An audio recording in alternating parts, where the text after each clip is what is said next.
నమస్తే, welcome to life line. ఇవాళ చిన్న పెద్ద తేడా లేకుండా, వయసుతో సంబంధం లేకుండా చాలామంది ఎదుర్కొనే ప్రాబ్లం ఆర్థరైటిస్. దాని గురించి మనం మాట్లాడుకోబోతున్నాం. అదంటే ఏంటి, ఎన్ని రకాలుగా ఉంటుంది, ఎవరికి వస్తుంది, ఎలాంటి జాగ్రత్తలు తీసుకోవాలి, హోమియోలో ఎలాంటి పరిష్కారం ఉన్నాయి, వాటికి సంబంధించి మనతో పాటు మాట్లాడడానికి హోమియో కేర్ ఇంటర్నేషనల్ నుంచి డాక్టర్ ఈనామ్ గారు మనతో పాటు స్టూడియోలో ఉన్నారు. ఈనామ్ గారు నమస్తే అండి. నమస్తే అండి. డాక్టర్ గారు, ఫస్ట్ ఆర్థరైటిస్ ఎప్పుడు మాట్లాడుకునేదే, బట్ ఒకసారి బ్రీఫ్గా అలా అంటే ఏంటి, ఎన్ని రకాలు వివరిస్తారా? సో ఆర్థరైటిస్ అంటే కీళ్ళ నొప్పులకి జనరల్గా మనం ఆర్థరైటిస్ అని చెప్తూ ఉంటామన్నమాట. సో ఈ ఆర్థరైటిస్లో మనకు ఈ వర్డ్ ఆర్థ్రా అంటే జాయింట్ అనమాట, ఐటిస్ అంటే ఇన్ఫ్లమేషన్ అంటే వాపు. సో జాయింట్స్లో వాపు వచ్చేసి వాపు మూలన మనకు పెయిన్స్ వస్తున్నాయి అంటే దానికి ఆర్థరైటిస్ అన్నట్లు మనం చెప్తాము. ఎనీ కైండ్ ఆఫ్ జాయింట్ అనమాట, అది మనకు చేతుల్లో ఉన్న జాయింట్స్ కానివ్వండి, మోకాలు కానివ్వండి, నడుము కానివ్వండి, మెడ కానివ్వండి. సో దీంట్లో ఆర్థరైటిస్ వచ్చిన తర్వాత మనకు పెయిన్స్ అనేటివి రావడం జరుగుతుంది అనమాట. డిపెండింగ్ అపాన్ ద రీజన్, అంటే దేని మూలన వచ్చింది అండ్ ఆ ఆర్థరైటిస్ మూలన ఏం ప్రాబ్లమ్స్ అక్కడ వస్తుంది, దాన్ని బట్టి ఏ రకమైన ఆర్థరైటిస్ ఉంది అన్నట్లు మనం నిర్ధారిస్తామన్నమాట, డయాగ్నోస్ చేస్తాము. అండ్ దాని ప్రకారంగానే మనం మెడికేషన్స్ కూడా ఇస్తాము. అందరికీ ఒకే పెయిన్ ఉంది కదా అన్నట్లు ఒకే పెయిన్ మందు అనేది ఇవ్వడం ఉండదు. Correct diagnosis, A type of arthritis ఉంది, దేని మూలన వస్తుంది అండ్ కాంప్లికేషన్స్ ఉన్నాయా లేదా చూసుకొని దాని ప్రకారంగా మెడిసిన్స్ ఇవ్వడం. దాంట్లో ఎన్ని రకాలు ఉంటాయి ఆర్థరైటిస్లో, ఎవరికి ఎక్కువగా వస్తూ ఉంటాయి? ఈ ఆర్థరైటిస్ చూడండి, మనకు చాలా డిఫరెంట్ టైప్స్ ఆఫ్ ఆర్థరైటిస్ ఉన్నాయి. ఆల్మోస్ట్ వీ కెన్ సే 100 వరకు కూడా ఉండొచ్చు. కానీ ఆఫ్ కోర్స్, కానీ మెయిన్లీ మనకు వచ్చేది 90% అనేది ఆస్టియో ఆర్థరైటిసే రావడం జరుగుతుంది.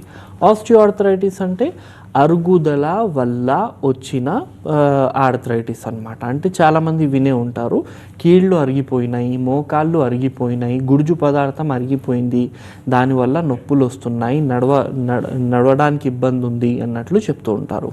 సో ఈ రకమైన ఆర్థరైటిస్కి మనం ఆస్టియో ఆర్థరైటిస్ అన్నట్లు చెప్తూ ఉంటాము.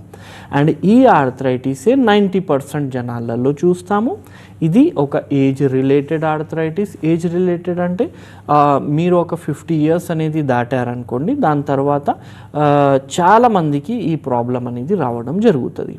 ఎక్కడ రావడం జరుగుతుంది అంటే వెయిట్ బేరింగ్ జాయింట్స్ మీద మీకు ఈ ప్రాబ్లం వస్తుంది అనమాట. వెయిట్ బేరింగ్ జాయింట్స్ అంటే ఏ జాయింట్ మీద ఎక్కువ బరువు పడుతుంది, ఏ జాయింట్ ఎక్కువగా యూజ్లో ఉన్నది, అందులో ఈ ప్రాబ్లం రావడం జరుగుతుంది. ఉదాహరణంగా మోకాళ్ళు కానివ్వండి, హిప్ జాయింట్ కానివ్వండి, లేదంటే నడుము కానివ్వండి, మెడ కానివ్వండి, ఇందులో కూడా అరుగుదల జరిగి మనకు మెడ నొప్పి, నడుము నొప్పి, మోకాలు నొప్పి, హిప్ జాయింట్, మెడమల నొప్పి మొత్తం రావడం జరుగుతుంది.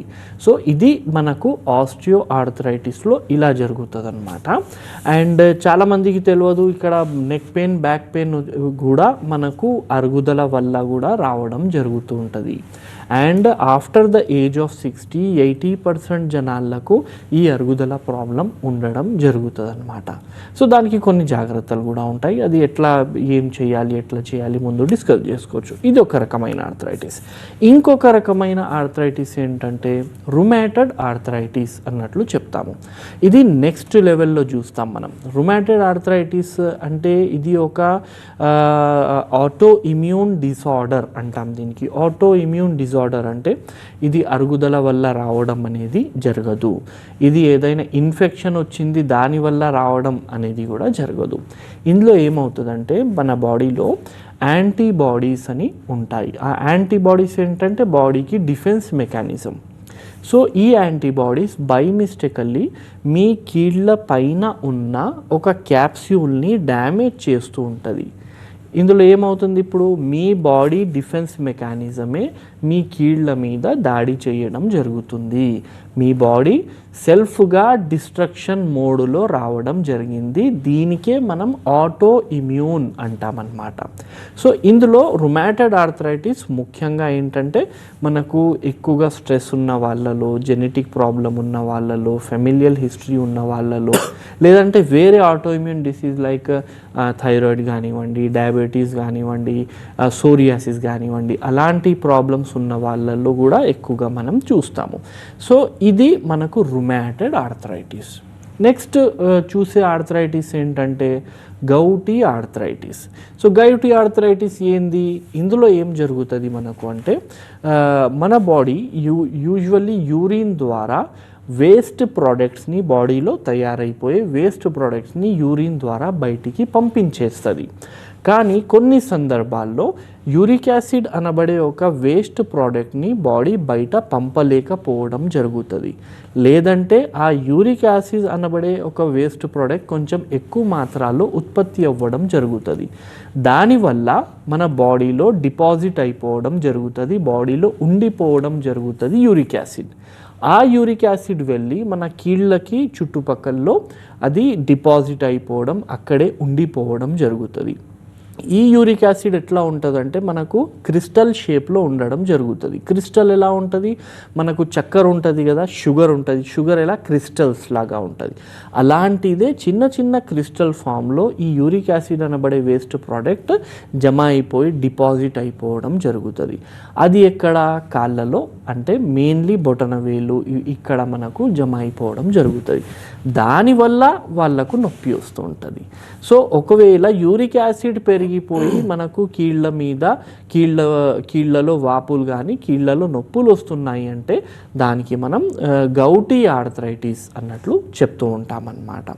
నెక్స్ట్ ఇంకొక రకమైన ఆర్థరైటిస్ ఉంటుంది, దానికి ఏంటంటే మనం సోరిక్ ఆర్థరైటిస్ అన్నట్లు చెప్తాము. సోరిక్ ఆర్థరైటిస్లో ఏమవుతుంది, మనకు ఇంకొక డిసీజ్ ఉంటుంది, చర్మ వ్యాధి. అది దాని గురించి కూడా చాలాసార్లు మనం డిస్కస్ చేసినాము, సోరియాసిస్. సో ఈ సోరియాసిస్ ఉన్న వాళ్ళు ఒకవేళ ఒక 5 years 10 years కానీ లేదంటే లాంగ్ డ్యూరేషన్ వరకు సోరియాసిస్ వ్యాధి ఉంది. సో అలాంటప్పుడు ఏమవుతుందంటే మీ కీళ్ళు కూడా ఎఫెక్ట్ అవ్వడం జరుగుతుంది. సో ఇది సోరియాసిస్ మూలన రావడం జరుగుతుంది అంటే దీనికి సోరిక్ ఆర్థరైటిస్ అని చెప్తూ ఉంటాము. సో ఇప్పుడు చూడండి, ఇందులో అన్ని జాయింట్స్లో అన్ని కీళ్ళలో నొప్పులే వచ్చినాయి, కానీ రీజన్స్ డిఫరెంట్ ఉంది అండ్ ఏ రకమైన నొప్పి ఉంది అది డిఫరెంట్ ఉంటుంది. దాన్ని బట్టి what kind of arthritis you are suffering అన్నట్లు మనం డయాగ్నోస్ అనేది చేస్తామన్నమాట. So these are mainly different type of arthritis అన్నమాట. బట్ ఇప్పుడు ఇంతకుముందు మీరు అన్నారు 100 అని అన్నారు, ఇంకా చాలా ఉంటాయని. ఎస్ అందులో ఏమైనా అంత డేంజరస్ కావనా, అవి ఎక్కువ మందికి రావండి. ఇప్పుడు మ్యాక్సిమం చూడండి, ఐడియోపతిక్ సీరో నెగటివ్ ఆర్థరైటిస్ అని చెప్తూ ఉంటాము. సీరో నెగటివ్ ఆర్థరైటిస్ అంటే లక్షణాలు చూస్తూ ఉంటే వాళ్ళకు నొప్పులు ఉంటాయి, చేతులు కూడా నొప్పులు, కాళ్ళు కూడా నొప్పులు, అన్ని నొప్పులు ఉంటాయి. కానీ ఎన్ని టెస్టులు చేసినా అన్ని టెస్టులు వాళ్ళకు నార్మల్ వస్తుంది. అసలు వాళ్ళ బాడీ సెల్ఫ్ డిఫెన్స్ మెకానిజం కూడా దెబ్బతీస్తుందా అన్నట్లు ఆ టెస్ట్ కూడా చూస్తే అది కూడా నార్మల్ వస్తుంది. అంటే అన్ని టెస్టులు నార్మల్ ఉన్నాయి, అయినా కూడా వాళ్ళకి నొప్పులు వస్తున్నాయి. సో ఆ రకమైన ఆర్థరైటిస్కి సీరో నెగటివ్ ఆర్థరైటిస్ అని చెప్తూ ఉంటాం అన్నమాట. ఇంకా కొంతమందికి ఇంజురీస్ అయ్యి లేదంటే సెప్టిక్ అయిపోతుంది. సో దాని తర్వాత నొప్పులు అనేది స్టార్ట్ అవుతుంది అన్నమాట జాయింట్స్లో. సో దానికి సెప్టిక్ ఆర్థరైటిస్ అన్నట్లు చెప్తాము. ఇంకా కొంతమందికి ఏంటంటే చిన్న పిల్లల్లో కూడా జాయింట్ పెయిన్స్ వచ్చేస్తుంది. ఆల్మోస్ట్ స్కూల్ గోయింగ్ పిల్లలు ఉంటారు, వాళ్ళకు జాయింట్ పెయిన్స్ అనేది రావడం జరుగుతుంది. సో వాళ్ళకి ఏంటంటే జువీనియల్ ఐడియోపతిక్ ఆర్థరైటిస్ అన్నట్లు చెప్తూ ఉంటాం అన్నమాట.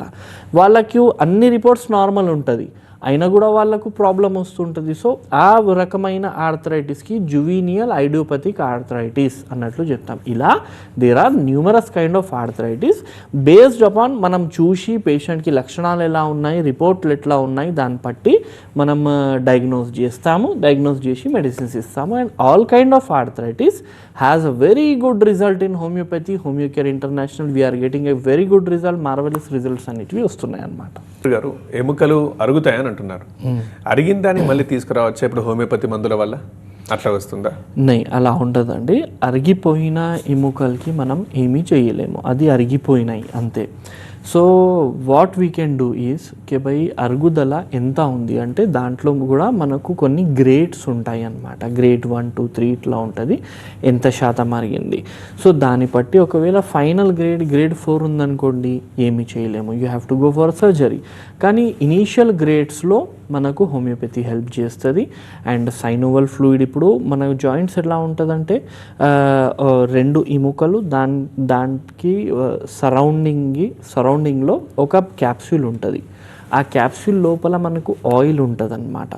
సో ఆ ఆయిల్ మంచిగా ఉన్నట్టు and surrounding muscles, tendons, ligaments ఇవన్నీ స్ట్రెంథనింగ్ చేయడానికి మనం మెడికేషన్స్ అనేటివి ఇస్తామన్నమాట. సో ఇలాంటి ట్రీట్మెంట్ మూలన ఏంటంటే పెయిన్స్ వాళ్ళకు తగ్గుతాయి, specially in case of osteoarthritis. అదే మనకు వేరే ఆర్థరైటిస్ కేసెస్ చూసుకున్నాం అనుకోండి, అది మూల కారణం ఏముంది దాన్ని బట్టి మెడిసిన్. ఫర్ ఎగ్జాంపుల్ మీకు గౌటీ ఆర్థరైటిస్ ఉంది. సో గౌటీ ఆర్థరైటిస్లో ఏంటంటే యూరిక్ యాసిడ్ ప్రొడక్షన్ ఎక్కువ ఉందా, లేదంటే యూరిక్ యాసిడ్ ఎక్స్క్రీట్ అవుతా లేదా, దాని ప్రకారంగా మెడికేషన్స్ ఇస్తాము. సో యూరిక్ యాసిడ్ తక్కువ అయిపోతుంది అండ్ ఫర్దర్గా ప్రాబ్లం అనేది ఉండదు. అదే మనకు రుమాటైడ్ ఆర్థరైటిస్ ఉందనుకోండి, ఇక్కడ ఆటో ఇమ్యూన్ అటాక్ జరుగుతుంది కాబట్టి కాన్స్టిట్యూషనల్ మెడిసిన్స్ మూలన ఏం చేస్తామన్నమాట అంటే ఆ ఇమ్యూనిటీని, ఆ ఆటో ఇమ్యూన్ అటాక్ని ఆపుతామన్నమాట. సో అలాంటప్పుడు ఏంటంటే there will be no further damage and problem అనేది తక్కువైపోవడం జరుగుతుంది. సో ఇలా వేరే ఆర్థరైటిస్లో ఏంటంటే పూర్తిగా మళ్ళీ రాకుండా శాశ్వత పరిష్కారం అనేది ఉంటుంది అన్నమాట. సార్, మీ ఎక్స్పీరియన్స్ని బట్టి ఇలాంటి నొప్పులకు సంబంధించి పేషెంట్స్ నేచర్ ఎలా ఉంటుంది? ఒకసారి మనకు నొప్పులు ఉన్నాయని వచ్చాయనుకోండి, మనం ఏదో ఇస్తాం, తగ్గిపోతుంది, మళ్ళీ రారు, మళ్ళీ నొప్పులు వచ్చిన తర్వాత చాలా రోజుల తర్వాత మళ్ళీ వస్తారు, ఇట్లాంటివి ఎక్కడ జరుగుతూ ఉంటాయా? అదర్వైజ్ అయినా పేషెంట్స్లో కొంచెం మార్పు వచ్చిందా ఏమైనా? యా, ఆఫ్ కోర్స్ ఉంటుందండి. ఇప్పుడు చూడండి, ఆర్థరైటిస్లో మనకు నొప్పి వచ్చిన తర్వాత దానికి ట్రీట్మెంట్ చేసినాము, అన్నీ మంచిగా అయిపోయింది, పేషెంట్ వెళ్ళిపోయిండు. 1 fine day సడన్లీ ఏమవుతుందంటే ఆయన నడుస్తున్నప్పుడు గుంతలో కాలు వేస్తాడు, లేదంటే ఎక్కడైనా పడతాడు. దాని తర్వాత అగైన్ ప్రాబ్లం అనేది స్టార్ట్ అవ్వడం జరుగుతుంది. మీరు హెల్దీ ఉన్నారు, మీకు ఏం ప్రాబ్లం లేదు, రోజు పనులు మీరు చేసుకోగలుగుతారు, అది మీకు ఇబ్బంది ఉండదు. కానీ యాక్సిడెంట్స్ జరిగినాయి, లేదంటే ఇలా గుంతలో కాలు వేసినాము, లేదంటే బెనికింది, దాని తర్వాత రీఅపియర్ అనేది కావచ్చు. అలా జరుగుతుంది కొన్ని సందర్భాల్లో. ఇప్పుడు కొన్ని సందర్భాల్లో ఏంటంటే ఒకసారి ఆటో ఇమ్యూన్ అటాక్ ఆపినాము, నార్మల్ అయిపోయింది. దాని తర్వాత ఇది ఎక్కువగా ట్రిగర్ ఎందుకు అవుతుంది అది మనం చూసుకోవాలి. ఇప్పుడు మీరు కూడా వినే ఉంటారు, మాకు చాలా టెన్షన్ ఉండే అండి, దాని తర్వాత షుగర్ వచ్చింది, దాని తర్వాత బీపీ వచ్చిందని చెప్తూ ఉంటారు జనాలు. సో అది ఆటో ఇమ్యూన్ మూలన ఉంటుంది. సో ఇప్పుడు ట్రీట్మెంట్ అయిపోయింది, హీఈస్ ఎ పర్ఫెక్ట్లీ ఫైన్, మీకు ఏం మందులు అవసరం లేదు. ఒక 5-10 years తర్వాత విపరీతంగా ఏదో సైకాలజికల్ స్ట్రెస్ వచ్చేసింది, ఇంట్లో ఎవరైనా చనిపోయారు, లేదంటే ఏమైనా లాస్ అయిపోయింది, దాని తర్వాత మళ్ళీ ట్రిగర్ అయ్యే అవకాశాలు ఉంటుంది. బట్ చాలా తక్కువ పర్సంటేజ్ అన్నమాట. హోమియోపతితో ట్రీట్మెంట్ తీసుకున్న తర్వాత మీకు రిటర్న్ రావడం అనేది చాలా తక్కువ శాతం మందిలో అలా ఉంటుంది అన్నమాట. అంటే సార్, కొన్ని కేసులలో సర్జరీ కనుక వాళ్ళు ప్రిఫర్ చేస్తే సర్జరీని అవాయిడ్ చేసే విధంగా హోమియోలో ఉంటాయా? అలా ఏమైనా సక్సెస్ఫుల్ అయిన కేసులు ఉన్నాయా మీ దగ్గర? ఎస్, ఉంటుందండి. ఆ కేసెస్ ఎలా ఉంటాయి అంటే, ఇప్పుడు చూడండి, every system has its limitations. So హోమియోపతిలో కూడా లిమిటేషన్స్ ఉంటాయి. లాస్ట్ స్టేజ్లో ఉంది అంటే దానికి మనం ఏం చేయలేము, ఆ లాస్ట్ స్టేజ్లో ఆపరేషనే చేయించుకోవాలి. కానీ హ్యూమన్ బాడీ ఎలాంటిది అంటే మొత్తం హ్యూమన్ బాడీ గురించి ఇంకా మనకు తెలియదు. సో కొన్ని కేసెస్ ఎలా ఉంటాయి, వాళ్ళ రిపోర్ట్లు మేము చూస్తూ ఉంటే రిపోర్ట్లో మనకు ప్రాబ్లం అంతగా కనబడదు, కానీ పేషెంట్కి మాత్రం విపరీతంగా నొప్పి అనేది రావడం జరుగుతూ ఉంటుంది. కొన్ని కేసులు మేము చూస్తాము, వాళ్ళ రిపోర్ట్లు పట్టుకుంటే మొత్తం ఎముకలు అనేది కింద పైన అయిపోయి ఉంటుంది. అంటే స్పైన్ రిపోర్ట్ చూసినాం అనుకోండి, ఇక్కడ ఒక ఎముక ఉంటుంది, పక్కలో ఒక ఎముక ఉంటుంది, but happily they are roaming. So వాళ్ళకు అంతగా లక్షణాలు అనేది కనబడవు. సో ఇలా జరుగుతుంది. సో ఇలాంటి కేసెస్లో ఏంటంటే మీకు లోపల బాడీలో పెథాలజికల్ చేంజెస్ ఎక్కువగా రాలేదు, మెకానికల్ చేంజెస్ ఎక్కువగా రాలేదు, బట్ విపరీతంగా నొప్పి ఉంది అండ్ కొంచెం చేంజ్ ఉంది, దానికి సర్జరీ చేసుకోవాలి అన్నట్లు మనకు సజెషన్ వచ్చిందంటే అలాంటి కేసెస్కి వితౌట్ ఎనీ సర్జరీ మనం ఈజీలీ నార్మలైజ్ అనేది చేసుకోవచ్చు అనమాట. So depending upon what you are suffering and how are your reports, దాన్ని బట్టి మనం సర్జరీ అనేది అవాయిడ్ చేయవచ్చు అనమాట. అండ్ డాక్టర్ గారు, ఆస్టియో ఆర్థరైటిస్ అంటే ఇంకోటి ఆస్టియోపోరోసిస్ అని కూడా విన్నాం. అదేమైనా ఆర్థరైటిస్ రిలేటెడా? ఆస్టియోపోరోసిస్ అంటే మన కీళ్ళు అనేది కొంచెం వీక్ అయిపోతూ ఉంటాయి అన్నమాట. ఇప్పుడు మనకు పాత చాక్ పీస్ ఉందనుకోండి, ఆ పాత చాక్ పీస్ తీసుకొని ఇట్లా చేయంగానే అది మొత్తం పౌడర్ అయిపోతుంది. సో అలాగే మన ఎముకలు కూడా వీక్ అవుతూ వస్తాయి అన్నమాట. ఆ వీక్ అయిపోయి ఎక్కడైనా జస్ట్ కొంచెం దెబ్బ తగిలినా లేదంటే మనకు కొంచెం కూడా కాలు బెనికి కింద పడినాం అనుకోండి, అప్పుడు ఎముకలు పగిలిపోతాయి, అప్పుడు ఫ్రాక్చర్స్ అయిపోతాయి, ఈజీలీ ఫ్రాక్చర్ అయిపోవడం అండ్ వీక్ అయిపోవడం బోన్స్, దానికి మనం ఆస్టియోపోరోసిస్ అన్నట్లు చెప్తూ ఉంటాము. అండ్ ఆస్టియోపోరోసిస్ ఉందంటే ఆర్థరైటిస్ చాలా తొందరగా రావడం అనేది జరుగుతుంది. సో రిలేటెడ్ ఉంటుంది, but condition is different. Week bone అయిపోవడం ఈజ్ ఆస్టియోపోరోసిస్, ఎముకలు అరగడం కానీ ఎముకల మీద వాపు రావడం కానీ దానికి ఆర్థరైటిస్ అని చెప్తూ ఉంటాం అన్నమాట. అండ్ డాక్టర్ గారు, ఇప్పుడు మోకాల నొప్పులు కీళ్ళ నొప్పులు వస్తుంటే మెల్లిమెల్లిగా నడక మారడం చూస్తూ ఉంటాం. అవును. పూర్తిగా మారిన తర్వాత కూడా కొంచెం ఏమైనా మెరుగుదలకు తీసుకురావచ్చా? నడక మారింది అంటే నడక మారితే పెద్దగా ఇబ్బంది ఏం కాదు, దానికి ఈజీలీ నార్మల్ చేసుకోవచ్చు. కానీ జాయింట్ అనేది అలైన్మెంటే చేంజ్ అయిపోయింది అంటే మనం నడుస్తున్నప్పుడు వాళ్ళ మోకాళ్ళు బయటికి కనబడుతున్నాయి మనకు. సో అలాంటి సందర్భాల్లో మనం ఏమీ చేయలేము. ఆ కండిషన్ని వారస్ అండ్ వెల్గస్ అంటామన్నమాట. వారస్ వెల్గస్ అంటే ఐదర్ మీ కాళ్ళు అనేటివి మోకాళ్ళు అనేది పూర్తిగా బయటికి వచ్చేస్తాయి, లేదంటే పూర్తిగా లోపలికి వెళ్ళిపోతాయి అన్నమాట. నడుస్తున్నప్పుడు మోకాలు తగలడం లేదంటే బయటికి అయిపోవడం. So these are the complications of osteoarthritis. So ఇక్కడ వరకు మీకు తీసుకువెళ్ళడం అనేది కరెక్ట్ కాదు కేసులలో. ఇది ఎలాంటి జనాల్లో మనం చూస్తామంటే ఎక్కువగా అవగాహన లేకపోవడం మూలన వాళ్ళకు నొప్పి వస్తే first they will start with one pain killer. ఒక పెయిన్ కిల్లర్ స్టార్ట్ చేసుకొని ఒక వారం వరకు మంచిగా ఉంటుంది సార్, ఒక మందు వేసుకుంటా అంటారు. అది అలాగే కొనసాగిస్తూ ఉంటే సంవత్సరం 2 సంవత్సరం తర్వాత ఏమవుతుంది, ఆ వారం పనిచేయదు, అది 2 to 3 days ఒక పెయిన్ కిల్లర్ పనిచేస్తుంది. అలా కూడా వేసుకుంటారు. దాని తర్వాత ఏ స్టేజ్ వస్తుందంటే సూదిలు కూడా వేసుకుంటారు. ఇప్పుడు మందు మింగితే అంత తొందరగా తక్కువ అవుతలేదు, పనులు ఎక్కువ ఉన్నాయి, సూది తీసుకుంటా సార్, రోజు మార్నింగ్ ఒక సూది వాడతారనమాట. సో అలా చేయడం మూలన ఏమవుతుంది, పెయిన్ మీకు తెలియదు. పెయిన్ కిల్లర్ మూలన pain you can't feel it, మీరు ఫీల్ చెయ్యలేరు, అంతేగాని వ్యాధి తక్కువ అవ్వదు అక్కడ. సో ఇలాంటి వాళ్ళలో మీరు అలాగే పెయిన్ కిల్లర్ వాడి ఆ జాగ్రత్తలు తీసుకోకుండా ప్రాబ్లం ఉన్నా కూడా రెగ్యులర్ పనులు చేస్తున్నారు. సో అలాంటి వాళ్ళలో ప్రాబ్లం అనేది చాలా పెరిగిపోయి ఈ వారస్ వెల్గస్ అనేది రావడం జరుగుతుంది. సో ఇది చాలా తప్పు, ఇంతవరకు తీసుకోపోకూడదు. ప్రాబ్లం వచ్చిందంటే దేని మూలన వచ్చింది, కరెక్ట్ మందులు వాడాలి. ఓన్లీ పెయిన్ కిల్లర్ మీదనే సంవత్సరాలు ఉండకూడదు, ఉంటే ఈ కాంప్లికేషన్స్లో వచ్చేస్తుంది అన్నమాట కేసు. డాక్టర్ గారు, అయితే ఒక 55 or 60 అని అంటే కొంచెం న్యాచురల్ అనుకోవచ్చు. ఇప్పుడు యంగ్ పీపుల్లో కూడా మనం చూస్తున్నాం. అవును.